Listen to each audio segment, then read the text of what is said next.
Aquí en Bosa, Curcio y Valdés, BCB en paralelo.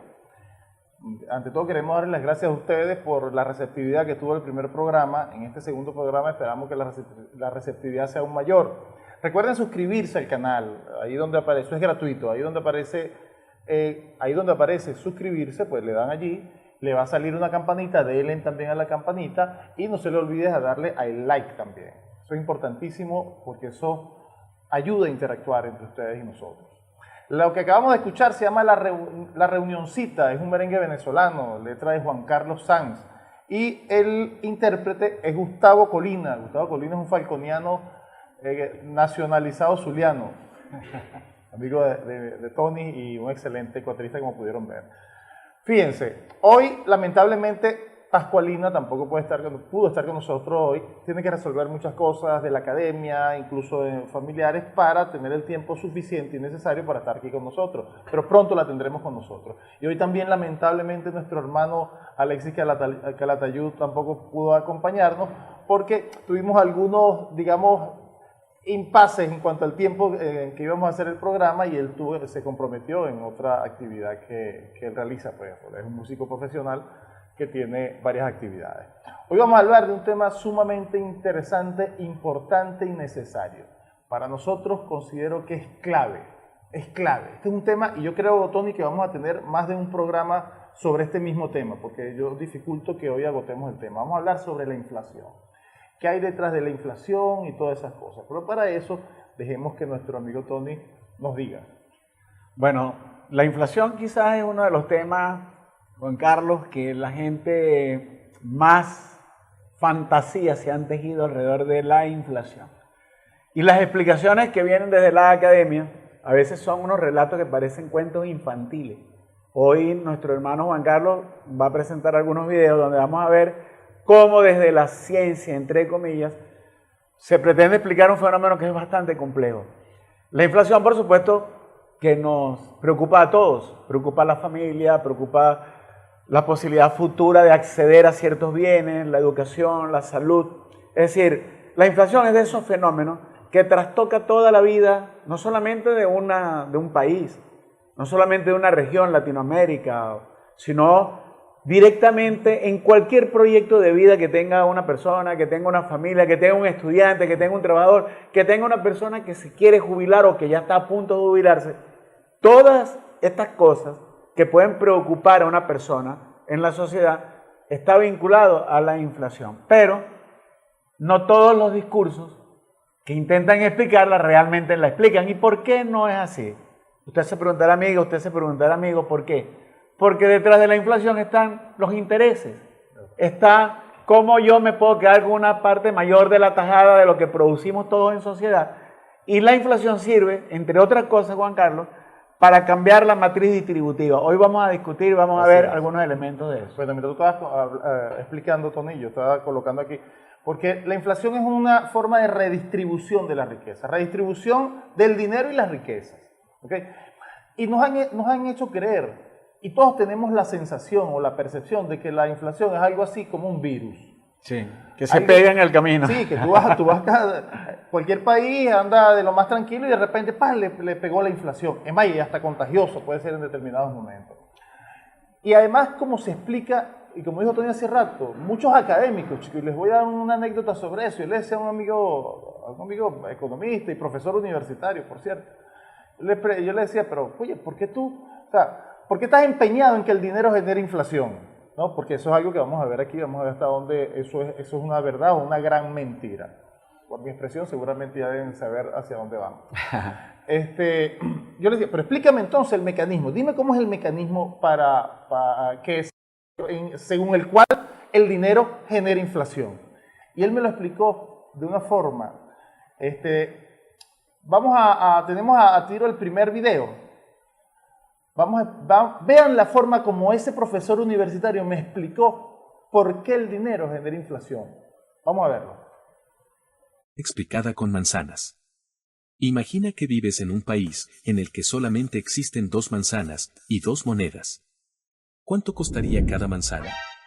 Exacto. Al ser ambas manzanas iguales, costaría una moneda cada una. Ahora, imagina que el gobierno de tu país decide crear más dinero, así que imprime 2 monedas más. Es en este punto donde la economía de tu país imaginario empieza a cambiar, pues ahora estaría compuesta por las mismas 2 manzanas y por un total de 4 monedas. Ahora te hago la misma pregunta que te hice inicialmente. ¿Cuánto costaría cada manzana? Exacto. Al haber 4 monedas y solamente 2 manzanas en la economía de tu país, cada una tendría un valor de 2 monedas. Son las mismas. Ahí lo vemos. Así me lo explicó este profesor, amigo mío. Yo le dije, me le quedé viendo y le digo, compañero, tú me estás hablando en serio. O sea, esa es una explicación infantil, como decía Tony, claro, y además absurda. Es una explicación que tienes que hacer un esfuerzo, no un esfuerzo muy grande, pero tienes que hacer un esfuerzo de mentira, de falacia, para hacerla muy lógica, porque es muy lógica, pero absolutamente desvinculada de la realidad. Primero, vemos varias cosas que ese ejemplo evidencia lo absurdo del ejemplo. Primero, los productos salen al mercado sin precio. No salen sin precio. Ya vienen de cualquier fábrica, ya sale con un precio. Pero quiere decir que no es el dinero que le pone el precio. Luego, ellos colocan allí como que fuese el gobierno el único emisor del dinero. En el planeta existen 2 fuentes de emisión de dinero, que son los gobiernos a través de sus autoridades monetarias y la banca comercial cada vez que da un crédito. Y les adelanto, alrededor del 90% del dinero que circula en el mundo lo emite la banca comercial. Pero volviendo a la explicación esa, como les dije, infantil y absurda, ¿no? 2 manzanas, entonces se mantiene la manzana, si se mantiene la producción, no hay más producción, y el gobierno, por obligación del Espíritu Santo, porque es otra cosa, ¿no? Ellos dicen, el gobierno no emite la maquinita, el cuento de la maquinita, y por eso ponen una maquinita allí. Eso fue una expresión de Milton Friedman, una infeliz expresión de Milton Friedman. Ideológica. Absolutamente ideológica. Usted tiene que ver por qué el gobierno emitió más dinero. O es que tiene que ver directo. Oigan esto es clave. Pongan atención a esto que les voy a decir. Fíjate que dejan 2 manzanitas. Tenemos las mismas 2 manzanitas, es decir, la misma producción, y ahora emitieron más dinero. Ok. Pero es que resulta que la emisión de dinero no guarda una relación directa con la producción. Por supuesto que tiene que haber producción para emitir dinero, ¿ok? Pero la relación no es directa con la producción, es indirecta. La relación directa de la emisión de dinero es con los precios. O sea, no es que el dinero pone precios, no. Los precios empujan a la emisión de dinero. Entonces, ese ejemplo es extremadamente absurdo, pero así lo explican, chicos, muchos Ahora, economistas. en descargo de ese economista, que yo sé quién es, no lo vamos a nombrar. No, vale, no. Porque además, en descargo de Porque él, no es mala gente. no, además, en descargo de él, todos los que nos graduamos de una escuela de economía y los que aprendieron economía como tú, que no eres economista, aprendimos fue ese concepto, Juan Carlos. Hace 10 años atrás, cuando yo te conocí a ti, en una reunión aquí en Sabana Grande, yo repetía ese mismo concepto. Ahora fíjense, este libro, que es de Ernest Mandel, La inflación, Sí, interrumpa, una reunión en Sabana Grande donde tú me regalaste ese libro. Sí, en realidad se lo regalé. Él dice, sí, él dice que me lo reclama porque me lo prestó, pero ustedes saben el dicho, el que presta un libro. Sí. Mire, este libro, que se llama La inflación, de Ernest Mandel, este libro dice, para los que repiten esa historia o ese cuento infantil, primero, ya lo dijo Juan Carlos, el 90% del dinero no lo crea el Estado. Así que es mentira que el Estado prende la maquinita. Claro. El 90% lo produce la banca comercial. A veces más del 90%. A veces más del 90, 93, 94. ¿Cómo lo produce? Este es un libro que fue escrito en el año 70. Fíjense bien, en la página 66. La moneda es creada, pues, a pedido de las empresas y, por lo tanto, a razón de los precios y de la cantidad de transacciones. Lo acaba de decir Juan Carlos. ¿Cómo lo crean? Usted va a pedir un crédito. Imagínese usted, cualquier persona o una empresa que usted tenga va a pedir un crédito y se lo va a dar la banca que es la que crea el 90-93% de todo el dinero que circula en la economía. ¿Qué es lo que va a hacer? Lo primero que va a hacer la banca es pedirle a usted una garantía prendaria. Esa garantía prendaria no va a costar lo que cuesta el crédito, no, va a costar el doble, 1,5 o 2 veces el valor del crédito que usted va a pedir. ¿Qué significa eso? Que la empresa, que es la que crea el dinero, solicita el dinero, la banca lo crea, le va a dar a la banca un respaldo de ese dinero, que es probablemente el doble del dinero que le van a entregar. Por tanto, ese cuento de que las 2 manzanitas que sirven para dormir niños, tal vez yo me hubiese dormido de niño con un cuento así, no es la realidad, es un modelo muy torpe, muy primario, pero tiene una gran cosa importante. Es muy lógico. Es muy lógico y cala rapidito y la gente se lo traga ese cuento. Aquí hay otro que no es, porque Mandel es socialista, o fue socialista, ya desapareció. Pero aquí tengo uno que nadie puede acusar de socialista. Se trata de John Kenneth Galbraith. John Kenneth Galbraith, aquí lo tenemos. Escribió un libro que se llama Dinero. Bueno, ahí está mi apellido porque yo siempre marco mis libros. Cuando uno busca en la página 29, se van a asombrar. Dice en la página 29, el proceso según el cual los bancos crean dinero es tan simple que la mente se niega a aceptarlo. Cuando lo que entra en juego es algo tan importante, no sería sino decente que el misterio que lo rodea fuera más profundo. Después dice más adelante, con la firma de una pluma de ave, es decir, de un firmazo. En el tiempo que él escribió este libro era de un firmazo, ahora es de un teclazo de computadora. La banca crea el dinero de la nada. La gente no se lo explica, no lo entiende, así lo dice John Kenneth Galbraith. Es tan absurdo que la gente no le entre en la mente. Cuando alguien dice el gobierno es culpable y salen unos políticos y salen unos grandes economistas de aquí, de la academia, y tienen un montón de títulos, doctorado y no sé qué más. Bueno, la inflación se disparó porque el gobierno prendió la maquinita. Señores, léanse a Kenneth Galbraith, por el amor de Dios, y no sigan diciendo cosas de esas, que son torpes, que no son la realidad, que es un modelo además muy obsoleto. El dinero lo crea la banca, no lo crea el dinero no lo crea el Estado. Y aunque lo crea el Estado, el mecanismo, como funciona ese mecanismo, no tiene ningún sentido que digas que fue la culpa del dinero, que ya vamos a hablar cómo funciona ese mecanismo. Pero sin embargo, cómo siguen explicando algunos economistas un poquito más, con un poquito menos de infantilidad, digámoslo así. Tenemos otro video donde también tratan de explicar cómo el dinero genera inflación. ¿Tenemos listo el video? Vamos a verlo. La emisión monetaria genera inflación. Esa maquinita que está en el Banco Central genera inflación. ¿Genera inflación en todos los países? Vamos a contestar esa pregunta con un ejemplo, pero muy fácil, sin meterlo en la macroeconomía, Seguime atentamente para aquel que no conoce muy bien el tema. Vamos a ver. Bueno, vamos a tratar de contestar esta pregunta. Vamos a contestar esta pregunta. Punto 1. Esto está sacado de otros lados, yo voy, miro videos, los ejemplos lindos se los paso a ustedes. Y me interesa mucho. Tengo un celular, acá lo están viendo, ¿no? Tengo un celular en la mano. 2. El que más paga se lo lleva. Imagínense que hay 10 personas donde por emisión monetaria le entrego ¿cuánto? 100 pesos a cada uno. Escenario 1, cada uno tiene 100 pesos. Y yo tengo el celular en la mano. Y dice, a ver, ¿cuánto va a costar el celular, no? Entonces tenemos, ¿cuánto termina valiendo el celular? Y el celular, a lo último, va a valer 100 pesos. Porque es lo único que tiene la gente. ¿Vale? Lo único que estos son 100 pesos. Muy bien. Vamos a otro punto. Punto número 5. Ahora tienen 200 pesos. La maquinita, 200 pesos. Tengo el mismo celular. Ojo con eso, Tengo el mismo celular. ¿Cuánto va a valer el celular?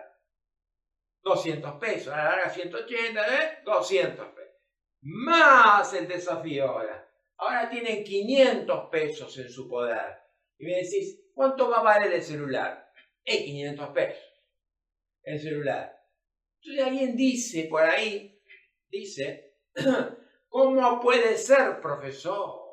Si en Estados Unidos se emite dinero y sin embargo no hay inflación o muy poca inflación al lado de la Argentina. ¿Por qué pasa esto? Porque se incrementa la cantidad de celulares. Porque la plata de la emisión monetaria va a la producción y no va a pagar gastos que no tienen gastos inútiles, llamarlo. Ahí tiene. Yo les digo una cosa, yo no quisiera ser un estudiante en esa clase, hermano. Están perdiendo el tiempo. Lástima que, bueno, a algunos les toca. A mí me tocó también cuando estudié en la universidad, también tuve profesores muy buenos. Fíjense, ese cuento no es como un muchachito que le están contando unos cuentos y ese muchachito le pregunta, mami o papi, ¿por qué fue que el oso asaltó y sopló, el lobo sopló la casa de madera y la tumbó? O sea, el aliento. Bueno, no, porque el lobo comía no sé qué cosa, un superproducto, una super espinaca, lo que quieras. Es decir, le van agregando al cuento más elementos fantasiosos. Miren, aquí hay 3 falacias. Ya Juan Carlos desmontó la primera. La primera falacia tiene que ver con que las mercancías no entran al mercado sin precio. Ya cuando van al mercado ya llevan un precio. Lo que hace el mercado es simplemente variaciones sobre el precio que ya las mercancías tienen. Por lo general hacia arriba, un poco más, un poquito menos, pero por ahí oscilando en el precio que ya llevan. El mercado lo que hace es, de alguna manera, perfilar el precio, no formar el precio. Ya el precio lo tiene formado en la estructura de costos. Segunda falacia, el dinero no lo crean en mayor medida el Estado, la banca, la maquinita esa que acaba de decir este profesor, pobrecito de esos muchachos. No, es la banca privada, compadre, y lo dice además en el libro de Inflación de Ernest Mandel. Es a pedido de las empresas que se crea el dinero, por tanto, es a pedido de la producción. Cuando un dinero inunda el mercado es porque ya la producción está preparada para recibir ese dinero. Y la tercera falacia, esta que acaba de decir este profesor, entre comillas, es la de la subasta. O sea, él habla de una falacia que es que cuando uno va al mercado, uno está pujando con otra persona que está dispuesta a pagar más. Eso no existe.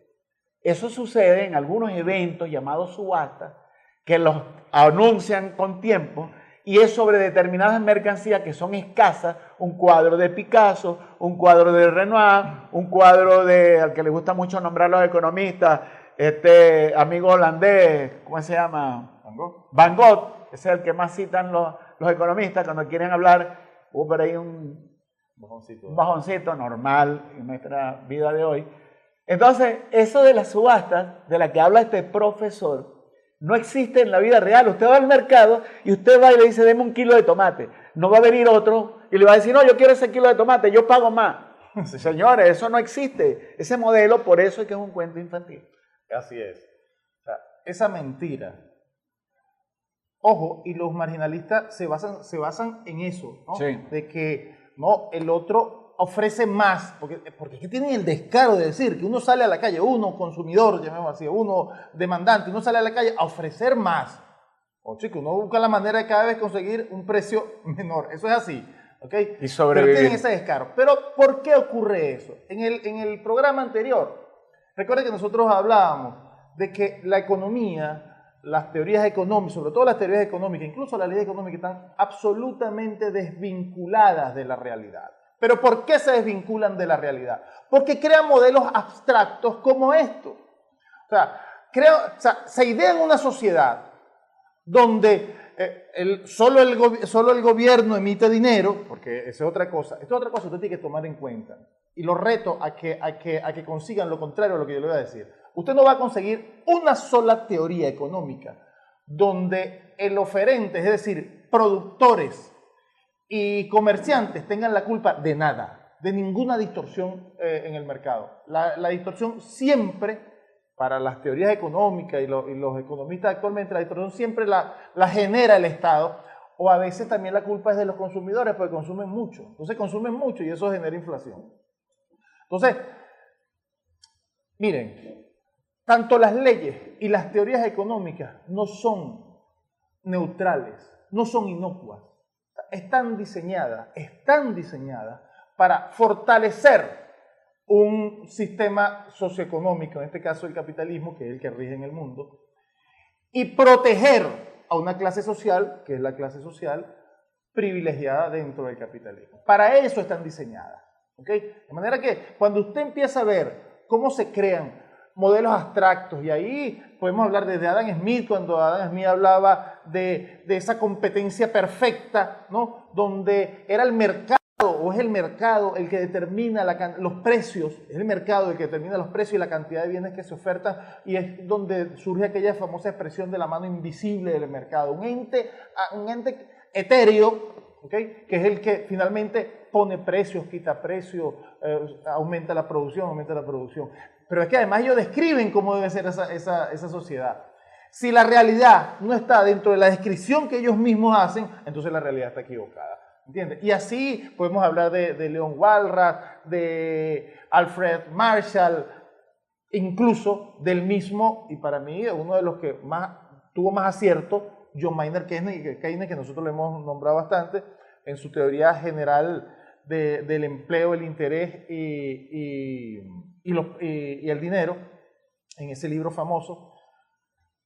Comentábamos Tony y yo antes de comenzar este programa, decíamos incluso que aun cuando funcionó la teoría de Keynes por bastante tiempo, por varias décadas, al llegar a esta inflación que se originó a raíz de la guerra del Yom Kippur y se dispararon los precios del combustible, fundamentalmente los combustibles fósiles, ahí murió la teoría de Keynes. Y fue cuando se metieron los neoliberales, se metió Milton Friedman por ahí por la baranda. Entonces, tenemos además, fíjense que Tony, esto es otra cosa que yo quiero que hacer énfasis en esto, es muy importante para el sistema, digamos, fortalecer la idea de que es el dinero, un ente inanimado, es el dinero que genera inflación. Para eso, incluso las soluciones tienen que ir en torno a esa idea. Y en ese sentido, tenemos allí otro video que ocurre en todas partes del mundo, es cómo funcionan los bancos centrales para reducir o aumentar la cantidad de dinero que circula en un país de manera de controlar los precios de esos países. Fíjense esto. De hecho, el artículo 318 de la Constitución de la República Bolivariana de Venezuela le da esa facultad al Banco Central de controlar precios porque él es el que emite, él es el emisor del dinero del gobierno. Entonces, llaman dinero duro, dinero esa relación, potente. siempre va a existir esa relación porque el andamiaje está hecho para eso, para que le echemos la culpa al dinero que no se puede defender, dicho sea de paso, para que nunca sepamos quién está detrás de la subida de los precios. Vamos a ver rápidamente ese. En este video vamos a ver qué es la política monetaria y los instrumentos que utiliza un banco central para influir sobre la oferta de dinero en un país. La política monetaria es un conjunto de acciones orientado a modificar la cantidad de dinero que se encuentra disponible en un país. La autoridad monetaria, que por lo general es un banco central, utiliza básicamente los siguientes instrumentos para controlar la oferta de dinero. la tasa de descuento, el encaje bancario o coeficiente de caja y las operaciones de mercado abierto. Antes de explicar el funcionamiento del primer instrumento, definamos un concepto, las reservas. Son cantidades mínimas de dinero que los bancos comerciales deben dejar guardadas en sus cuentas sin utilizarlas. Son una especie de respaldo que tienen los ahorradores en caso de solicitar sus ahorros.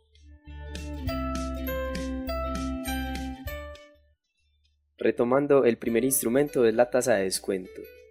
Es una tasa de interés sobre los préstamos que un banco central otorga a los bancos comerciales.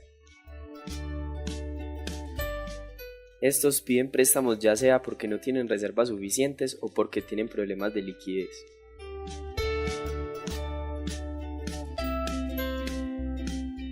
Ahora, la forma como el Banco Central influye es subiendo o bajando la tasa de interés de estos préstamos.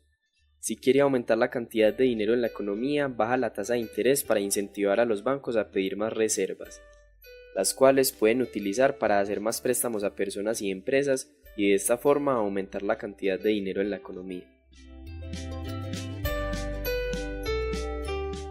Y si lo que quiere es disminuir la cantidad de dinero en la economía, sube la tasa de interés para desincentivar a los bancos a pedir prestado y evitar poner más dinero en circulación. El otro instrumento es el encaje bancario o coeficiente de caja. Un banco central exige una razón o coeficiente de reservas mínimo para los bancos. Entonces, si el objetivo del Banco Central es aumentar la oferta de dinero, disminuye el nivel de reservas exigido. De esta manera, los bancos pueden utilizar esa parte de las reservas para generar más dinero.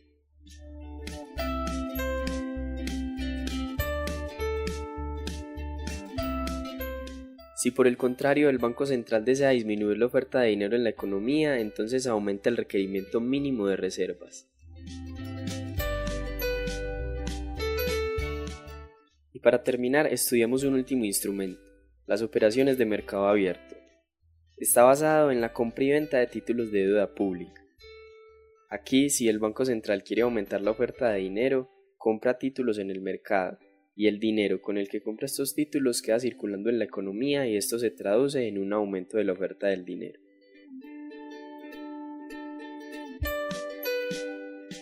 Por otro lado, si lo que quiere es disminuir la oferta de dinero, vende al público títulos en el mercado, y el dinero que pagan los compradores ya no está en circulación, queda en manos del Banco Central.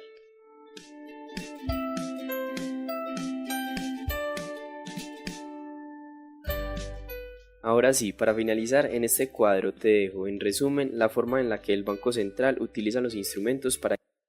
Bueno, ahí vieron algunos elementos técnicos de cómo el Banco Central puede crear una parte del dinero. Ya dijimos que los bancos centrales por lo general crean lo que llaman el dinero de alta potencia, que puede estar entre el 7 y el 10% de todo el dinero que circula en la sociedad.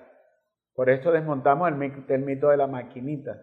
El otro componente tiene que ver con la forma como el Banco Central regula a la banca comercial, siendo la banca comercial la que crea el 90% del dinero que circula, está creándolo sobre la base de unas reglas, de unos mecanismos que están en las leyes, que están en la Constitución, que están en las leyes orgánicas que regulan la banca, etc. En Venezuela algunas de estas cosas se aplican, las operaciones de mercado abierto ahorita no se están aplicando. En la segunda parte del programa vamos a ver un poco este esquema. Pero hay un elemento que está detrás y no lo explican los académicos, que son las culpas de la inflación. Ya vimos que no pueden ser culpables el Estado cuando el 90% del dinero lo crea en la banca comercial. Hay dos grandes culpables y un gran exonerado en el momento de la inflación. Son el Estado. ¿Para qué sirve el mito de la maquinita? Si el que prende la maquinita es el Estado y nos olvidamos de que el que prende el 90% de la maquinita es el sector privado, es la banca comercial, entonces es fácil echarle la culpa al Estado. Si la maquinita la prende el Estado, el culpable es el Estado. Y como a nadie le duele el Estado, el claro, Estado no se defiende. No se defiende. Y el otro culpable es el trabajador cuando logra, después de muchas luchas, acceder a mejores niveles de salario. Al punto, hermanos y hermanas, que hay gente que de verdad cree que pagar mejores salarios a los trabajadores genera inflación, cosa que es absolutamente falsa.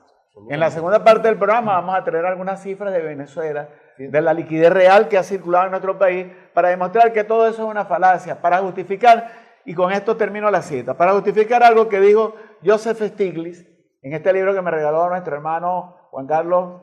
Con ese libro Valdés. pasó algo muy cómico, de verdad, sí se lo regalé, no es mentira que se lo presté, Sí. es mentira que se lo presté y él no me lo devolvió. Aunque si se lo hubiese prestado no me lo hubiese devuelto. Igual no se lo devuelvo.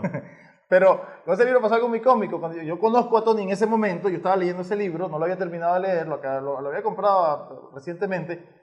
Y bueno, le digo, bueno, Tony, te voy a regalar este libro, que este libro está muy bueno, de verdad, ya lo había adelantado bastante. Y yo dije, bueno, se lo regaló a Tony y compró otro. Se lo regaló a Tony y no lo conseguí más nunca. Fíjense lo que dice Stiglitz en la página 304. Para que ustedes tengan una idea, ¿a quiénes favorece el control de la inflación castigando a los salarios, castigando al Estado cuando el verdadero responsable de la inflación es el que manipula, por ejemplo, la tasa de cambio de las divisas? Mira, aquí dice en la página 304, dice, hacer hincapié en la inflación da prioridad a los intereses de los obligacionistas, es decir, a los banqueros. Él lo llama obligacionista, esa es la forma de decirlo. Imagínense lo diferente que podría haber sido la política monetaria si se hubiera centrado en mantener el índice de desempleo por debajo del 5% en vez de mantener la tasa de inflación por debajo del 2%. Es decir, defender a la economía de la inflación ha creado a través de los mecanismos coercitivos a nivel mundial, el Banco Mundial, el Fondo Monetario, que son a los que los bancos centrales tributan, es decir, son a los que le paran pelota, como decimos en criollo. Ellos se centran en la inflación para proteger de la inflación a los capitalistas y fundamentalmente a los banqueros, porque no se concentran, por ejemplo, en el empleo o no se concentran en la recuperación del poder adquisitivo. Usted puede mantener el control de la inflación, manteniendo eternamente el control sobre los salarios, no aumentando jamás ni nunca los salarios y reduciendo al mínimo el Estado y reduciendo al mínimo la economía. Así cualquiera, compadre, puede controlar la inflación y puede controlar el tipo de cambio. ¿Pero a costa de qué? Eso es precisamente lo que nos dice Stiglitz en un libro que, por cierto, tiene un título muy claro, El precio de la desigualdad. Esas políticas monetarias que van contra la inflación, pero que no protegen al asalariado, que no protegen la igualdad, evidentemente van a la destrucción de la familia, van a la destrucción de la riqueza, van a un mundo que no deseamos. Deseamos un mundo más equitativo. Así es. Siempre van a, y esto es un andamiaje muy complejo, ¿okay? Que termina ese andamiaje distrayéndonos de los elementos medulares de dónde se genera la inflación y quién genera la inflación. Fíjense, en el video anterior, el que acabamos de ver, hablan del encaje legal como una forma. ¿Qué es el encaje legal? Es esa parte de los depósitos que el banco no puede utilizar para crear dinero. Si el encaje legal de un banco, en Venezuela le llamamos encaje legal, ahí hablan de coeficiente de caja. O sea, reserva fraccionaria también lo llamamos. Si el encaje legal es del 10%, ¿ok? Y usted deposita 100 monedas de dinero, bueno, ese 10, solo el banco puede crear 90 monedas adicionales, ¿ok?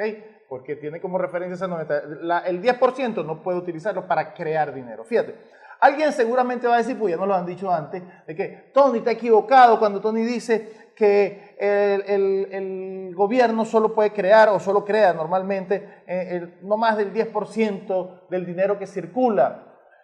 Eso es la base monetaria, que es billetes y monedas, y quizá un poquito más, y eso no es verdad. ¿Por qué? ¿Por qué no es verdad? Le pregunta uno. Dice, bueno, porque los estados tienden a financiar su déficit fiscal, aunque hoy ese no es el tema que vamos a tratar hoy, el déficit fiscal, porque vamos a hacer un programa para el déficit fiscal. Quiero decirle que esta es otra trampa cazabobo, el déficit fiscal. ¿Okay? Y como les dije, vamos a hacer un programa sobre eso. O sea, el financiamiento que pudiera eventualmente un Estado hacer del déficit fiscal jamás supera la creación de dinero bancario. No lo supera. Pero bueno, como les dije, vamos a hacer un programa sobre eso. Hoy nos vamos a centrar en el tema de la inflación, aunque muchos digan, bueno, eso genera inflación. El hecho de que el gobierno se financie el déficit público emitiendo dinero inorgánico, dinero inorgánico Mira, Juan Carlos, te voy a hablar en maracucho porque tenemos una música que es especialmente del Zulia, que se llama Brisa del Zulia. Vamos a escucharla. Y porque ya llegamos a la mitad del programa, vamos entonces a preparar el video. Es de letra de Amable Espina, es un vals zuliano, y está interpretado también por Gustavo Colina, quien es falconiano, pero que ya se nacionalizó maracucho, y le agradecemos la participación en el programa. Vamos a ir a ver ese video.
Tú ves que Gustavo se disfruta. Gustavo es muy bueno. Gustavo disfruta su interpretación. Fíjense, para entender bien esto de que hemos venido hablando del tema del dinero y cómo el dinero afecta a la inflación, o es la que genera inflación, la emisión de dinero genera inflación, cuestión que ya hemos tratado de explicarle lo absurdo. Pero aquí vamos, ese absurdo se ve mejor cuando explicamos en qué consiste la ley de oferta y demanda. Fíjense lo siguiente. La ley de oferta y demanda nos dice, cuando la demanda supera la oferta, los precios, estoy resumiéndola bastante, por supuesto, los precios tienden a subir. Cuando la oferta supera la demanda, los precios tienden a bajar. Vamos a ver cómo, vamos a idear qué ocurre cuando pasan esos dos supuestos. Pues. ¿Qué pasa cuando la demanda supera a la oferta? Pero lo quiero decir con un ejemplo. Si yo vendo celulares y produzco y vendo celulares, ¿cuál es mi sueño? Mi sueño es vender los celulares y venderlos todos, ¿verdad? Ese es mi sueño.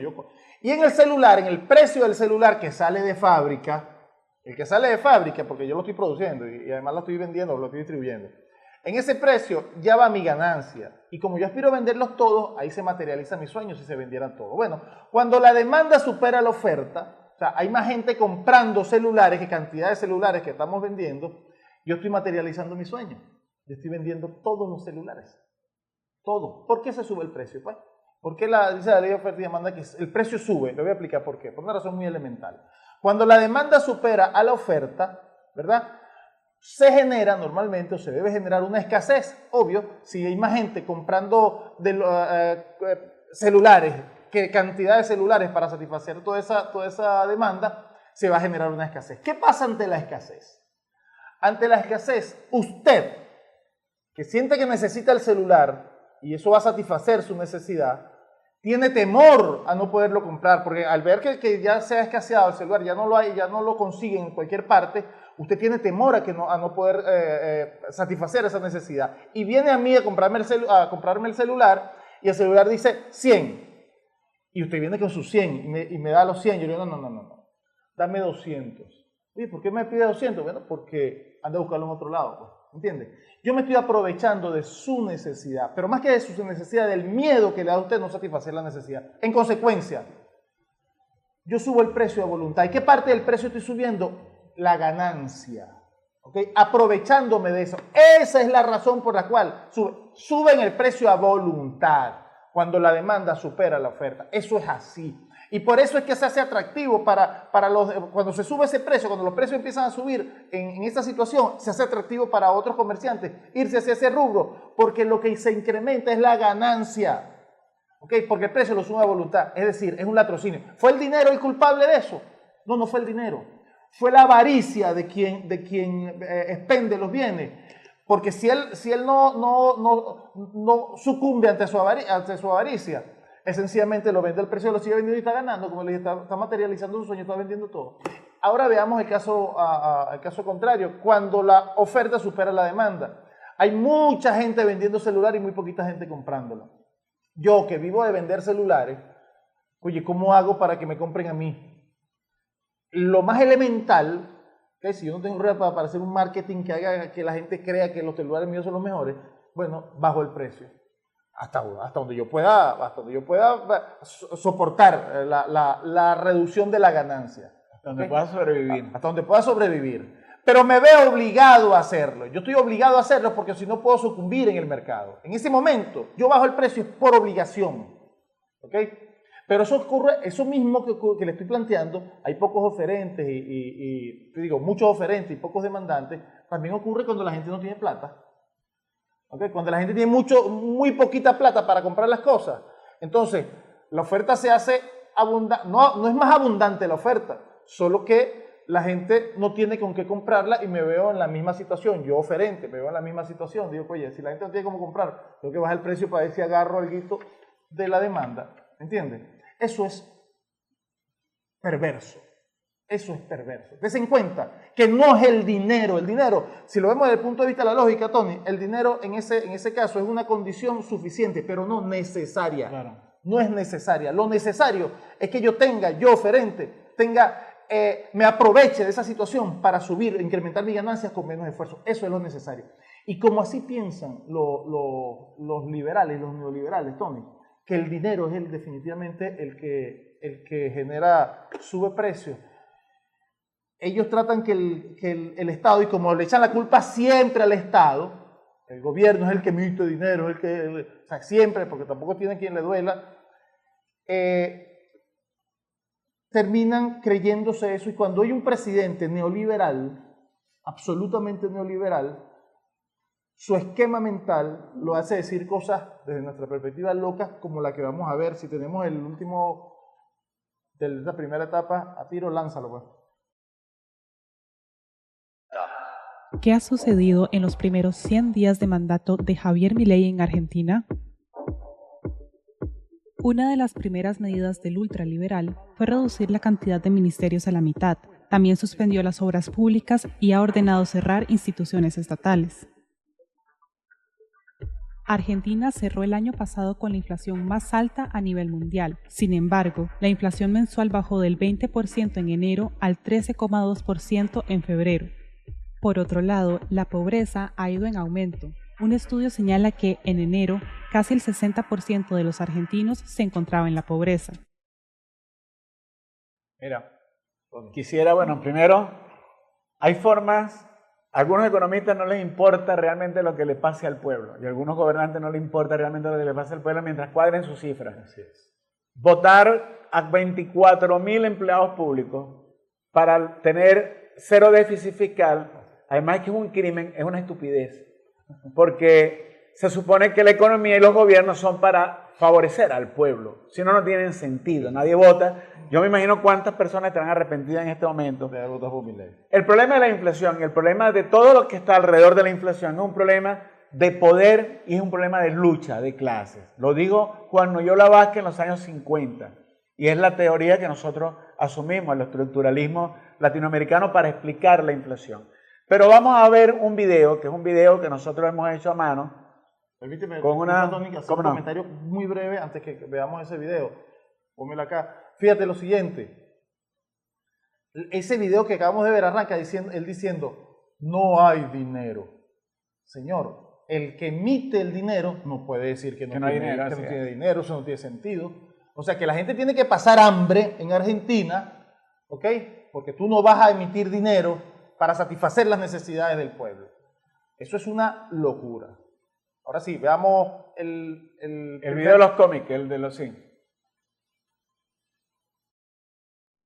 ¿Qué es la inflación? Este es uno de los conceptos más difundidos. La inflación es la subida generalizada de los precios de los bienes y servicios de una economía a lo largo de un periodo de tiempo. Este incremento de los precios se mide a través de la evolución del índice de precio al consumidor. Pero este concepto solo se ve a la superficie. Imaginemos que una persona tiene una infección grave, pero lo único que se nota a simple vista es la fiebre. Entonces el médico le diagnostica fiebre. Con esta misma lógica se construyó este concepto de inflación. Apenas da una descripción muy superficial del verdadero fenómeno. El médico debería indicar las causas de la fiebre, es decir, el tipo de infección que la produce, después el tratamiento o los posibles tratamientos. Vamos a intentar comprender el fenómeno y sus causas, sus consecuencias, especialmente las menos evidentes, las que afectan la distribución de la riqueza producida. Veamos las causas. Existen varios tipos de inflación según la causa que la produce. La inflación puede ser de oferta o de costos y puede ser de demanda. Veamos el concepto de inflación de costos. La inflación de costos se produce cuando los costos de producción para las empresas aumentan, lo que lleva a un aumento de los precios de los productos finales. Un ejemplo de inflación de costos es el caso venezolano, producto de la manipulación del tipo de cambio que dispara los precios de todos los insumos y bienes importados e impulsa al alza al resto del sistema de precios de la economía. Por otro lado, la inflación de demanda se genera por un incremento excesivo de la demanda agregada, cuando está la economía en situación de pleno empleo. Al haber una ocupación total de los factores de producción, el fuerte incremento de la demanda se traduce en el alza de los precios. Hay dos explicaciones adicionales sobre las causas de la inflación por el lado de la demanda. La primera culpa al Banco Central de producir el mal llamado dinero inorgánico o prender la maquinita. Esta explicación tiene una gran debilidad y es que más del 90% del dinero que circula en la economía lo produce la banca comercial cuando otorga los créditos, no el Banco Central. La otra explicación describe a dos personas pujando, como en una subasta de precios, para obtener una mercancía deseada por ambos. Pero esto realmente nunca pasa en la vida real. Las subastas son eventos muy especiales y muy raros. Ideología que parece ciencia. Milton Friedman, el más famoso de los monetaristas, aseguraba que la inflación es siempre y en cualquier lugar un fenómeno monetario. Este concepto es ideológico y como tal oculta aspectos más importantes para explicar el fenómeno inflacionario.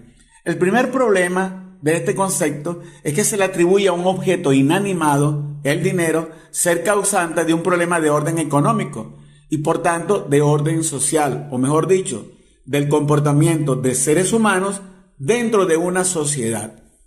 Nosotros preferimos el concepto explicado por Juan Noyola Vázquez, cuando afirmaba que la inflación es un fenómeno real y no monetario, y pensaba que la inflación no es sino un aspecto particular del fenómeno mucho más general de la lucha de clases. Kalecki, economista polaco contemporáneo. Bueno, es un poquito más largo, pero ya se nos está acabando el tiempo. Porque lo más importante es lo que acaba de decir nuestro amigo Juan Noyola Vázquez. El problema inflacionario es un problema de lucha de clase. ¿Por qué es un problema de lucha de clase? ¿Quién se apropia de más cantidad del producto producido por toda la sociedad? Nosotros tenemos unas láminas porque la inflación tiene un peso en la distribución que demuestra lo que dice Kalecki, que no se pudo ver porque es un poco más largo el video, y lo que decía Juan Noyola Vázquez. Y vamos a ver unas láminas en el caso venezolano.